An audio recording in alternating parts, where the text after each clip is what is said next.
want to take you guys back to El Reno. We have team coverage right now. Our crew's on the ground assessing this damage from you, hearing stories from the people who went through all of this devastation. I want to get back over to KOCO's Jessica Shambach. Jessica, you were actually on the tornado damage, 6 years ago, almost to the day, right there in El Reno. What is this like being back for you today? It's hard. Oh, absolutely. It's just unreal, and it's so eerie to think it's the same weekend 6 years ago, and here we are now, both deadly tornadoes. And just look behind me. This tells the story. It's heartbreaking, it's gut-wrenching, and to know that hours and hours later, this tornado hit at 10:30, and here we are in the morning, daylight finally, and the search and rescue operations are still going on. They are still looking for people who may be trapped, survivors in that rubble. We know at least 2 people were killed and multiple people were injured as well. The Skyview Trailer Park, 88 trailer homes and at least 16 gone, 16 destroyed. They had a shelter, so some people were taking cover in the shelter. And near that trailer park, a motel, a 2-story motel that the top was just sheared off. And it's amazing to hear the story that about 36 people were. One woman was taken to the hospital with a concussion, and I'm hearing that she's going to be okay. Hear me okay?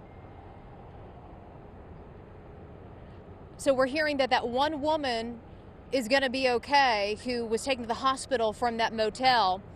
And I want to take you across the street over here. So you see some of the debris that was thrown across the street. Let's walk over here if we can. You see this vinyl siding. It's kind of wrapped around this utility pole, and it has all this wood that was just sheared and cables. I mean, all kinds of stuff just mangled and twisted through here. So this most likely came from across the way, across Highway 81, hit this utility pole. Well, at 10:30 last night, there was a semi on the other side, right where you see these 2 SUVs parked by this gas station, which the gas station looks to be pretty good right now compared to everything else. And inside the semi was a driver. He's from Houston, and he was making his way across the country. He was asleep, and he woke up to that tornado hitting. We had a chance to talk to him, and this is what he heard and saw. What woke me was the trailer was rocking, the truck was rocking, and I'm like, okay. And I got up and I called my old lady. I said, Lisa, we're about to have I'm in a tornado. She was like, nah, you not. I said, I'm in a tornado. And she said, well,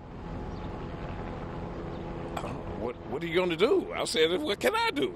I'm in the middle of it. And went down on my knees, and I got off the phone with her, and it passed.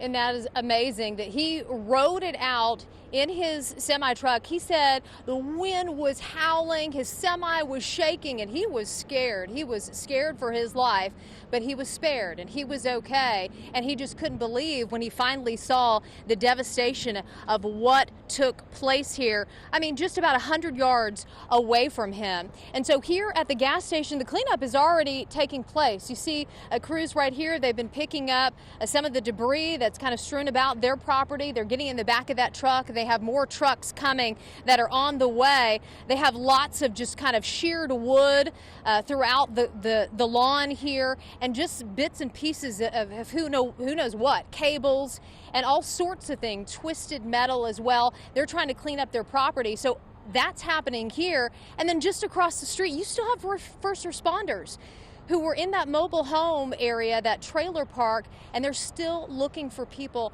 all these hours later. All these hours later, they are still looking, and there were mobile homes that were just destroyed. It's heartbreaking to hear the stories from people and to know that 2 people passed away. And we don't have confirmation just yet of where those 2 people were exactly. We're still waiting on getting that. We talked to the mayor not too long ago, and of course, he's heartbroken seeing his city like this, but he said they'll stay strong. They're resilient. They have so many crews here who were coming in from the city, but also from other places across the state as well, coming in to help. The National Guard is here. There's a task force that was deployed as well from out in western Oklahoma, and so many other different crews. And that's going to continue. We'll start to see more faces and more people coming through as the day goes on. But Alex, the big story right now is that the search and rescue operation is still underway after this tornado hit. Just after 10:30 last night, a brief spin-up tornado. But boy, look at the damage that a brief tornado can do, and it can take lives. Jess, it's hard to see this morning. It is really hard to see, and it's hard to hear those people's stories that were in the midst of all that. I know I had KOCO's Patrina Adger. She talked to 2 little boys who were right there, who witnessed everything. So although, Patrina, they might not be injured physically, inside emotionally, they're hurting from everything they saw last night. Yes, our crews did talk to those little boys last night. Can you imagine them being so small and going through something like this? Luckily, they are okay. I just want to take you down to this. This is the type of debris that we're seeing here. This is a wood with nails in it. This was a brief tornado, a spin up that was on the ground for just seconds. And then just take a look at all the devastation here. This is a car dealership here. Over here is just some building that we don't know what that is, but the roof is torn off. Toward the back is the Sky View trailer park that was nearly flattened. Well, I can see one trailer in the back there that seems like it's still, most of it is intact, but much of the trailer park just isn't there. If you come over some more, there's a stairway up on this motel. There's a second floor. It's a stairway to nothing. There's a bedroom there. There's just people's belongings. There's a bed there. I mean, it's just unbelievable what's going on out here. Now, I did speak to 2 men. They were at a restaurant. They were getting ready to go to a restaurant. One stayed behind, and that storm actually came over the trailer park, lifted up the trailer and bring it back down. Do we have that interview? We want to take a look at that. When we were eating, they just rushed us to the kitchen over in the city, and he called us saying that the trailer was shaking, everything was breaking, and after that we lost communication. We just got back now, and we came to nothing. So you all live together? Yeah. Okay. Yeah. Were you here for work or? Yeah, we're here. We're here for work, and yeah, just all our stuff is gone. We're in shock. Yeah. Salí corriendo a meterme en el. Yeah, he was in the trailer, and everything was. He was frightened, and as soon as he got a chance, he ran out, tried to get into the mobile park, his storm shelter, and there he just rode it out until. So the trailer didn't. He wasn't inside the trailer. It didn't pick him up or anything like that. He was in there, and when it dropped back down, he was able to crawl out and get in. Unbelievable, and those men will be able to get back in here to see what's left of their belongings later on today. Alex, back to you. Patrina, how hard to go back and just see what's left when really there is nothing left. Let's go back up to Chase. He's in Sky 5 with the mayor. This is the mayor of El Reno. This is Matt White. And Chase, is this his first time seeing this damage from above? Yeah, that's right, guys. And he was just telling me that he didn't even really know how much further to the southwest that this damage, where the damage started. So we're actually able to see that now, and we're seeing how it jumped across the highway. And Mayor, I mean, what do you think? What are your first thoughts here as we? Yeah, Chase, it gives me a whole different perspective. We knew it started right there at I-40, but we didn't know it was on the other side there. We heard that, and Chief Legali was telling me that on the way out here, so we weren't really for sure exactly, what the damage is. But you can really see, how it came back. And we this morning, Chase, we saw more as a light came up about how much damage was done to Diffie and also Frontier Dodge right here. So, Diffie Ford, we knew Rick Jones. GMC was in bad shape, but we didn't know about Diffie as much. We knew they had damage, but not as much as it was. Yeah, we also, and we can see how this debris field goes further to the northeast here. Sure. That trailer home park got lucky. They got real lucky. That could have been devastating. That's right Fort there, Reno trailer right park before it got to that. But yeah, I know. it's a completely different vantage point up here, isn't it? Absolutely, Chase. Yeah, and you guys were, as we're flying around here, we're able to see the debris field, and you can see it too, Mayor, that all the debris from just where this tornado was and how far it carried it. And there's some other homes over here that's got a little bit of damage. You can see down here. I know you probably know a lot of these people. I know almost all those people. And then some businesses right across the street that has some damage. But this, he's just like he was telling me earlier. It's difficult to see it from the ground, and now that we're seeing it from the air, it's got to put a whole new perspective on it. Yeah, we're seeing all this debris. Yeah, I'm shocked that the debris's gone that far, Chase. I'm curious to see what they're going to mark this as. It's even further. It goes another mile or so to the south or to the northeast of us. But you're seeing the shot now of the damage along that route, and you can see the entire track right now where the tornado went through. You see that, how it goes across the grass up there, and then right through that area, you can see that whole scar. So, obviously a different vantage point for the mayor, and this gives him a great perspective on where they need to start focusing other efforts, right? Absolutely, Chase. I think it's one of those things, our first responders have done a great job. Our police department, fire department, sheriff's department, and all of the people that are basically helping us right now, they've done an outstanding job. We have all these different departments from a lot of different areas, from Elk City to Yukon to Tuttle to Hydro. They're all out here helping, so it does give a whole different look at it. Yeah, I mean, I'm sure Oklahomans all over right now are showing a lot of appreciation for these guys, and I know you don't want anybody else to come out and help, but what are some other ways that people can help that we may not think about?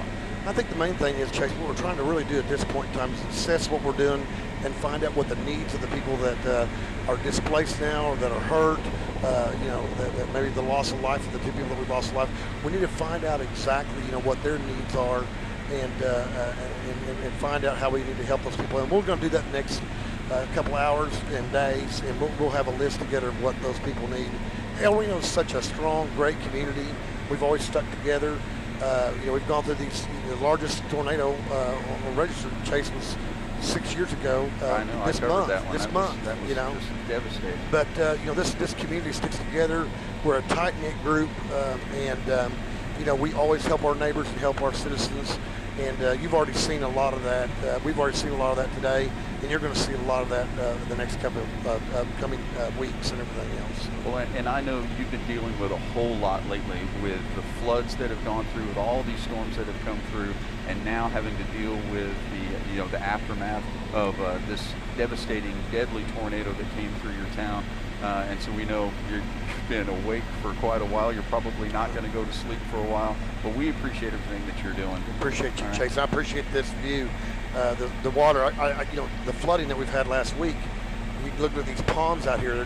There's nowhere for it to go. So, yeah. All right. Well, thank you. I'm sure we'll talk to you more. All right. Back to you guys. Yeah, Chase, if we can keep you guys for a second, I'd like to ask the mayor a few questions here. Mayor White, a lot of people reaching out to us. They want to help right now, and I know you asked them to please not go into that area. Is there any other way that they can help you guys right now? We are absolutely trying to get that information together. We know people want to help.